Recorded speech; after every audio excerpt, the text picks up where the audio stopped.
কিছু স্মৃতি আমাদের কষ্ট দেয়, মনের মধ্যে নেগেটিভিটি তৈরি করে, সেসব কি ভুলে যাওয়া সম্ভব? এই যে তুমি কথাটা বলে না, খুব ইম্পর্টেন্ট। মূলত নেগেটিভ এগুলোকে বলে ইমোশনালি হাইলি লিডেন মেমোরিজ, অর্থাৎ ভীষণভাবে ইমোশনাল একটা কানেকশন থেকে এই মেমোরি। ব্রেনের মধ্যে দুটো জায়গা, একটা শর্ট টার্ম মেমোরি, একটা লং টার্ম। শর্ট টার্মটা ব্রেন ধুয়ে মুছে সাফ করে দেয়।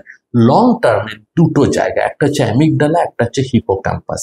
এইখানে যে ইমোশনালি লিডেন মেমোরি গুলো ঢোকে সে কোনোদিন মোছা যায় না। অর্থাৎ আমার এক্সাম্পলটা হচ্ছে, কোনো টিচার যদি ব্ল্যাকবোর্ড ডাস্টার দিয়ে মুছে দেয়, লেখাটা দেখা যাবে না, কিন্তু খুব কাছে গেলে কিন্তু আগে কেউ একটা কিছু লিখেছিল সেটা দেখা যাবে।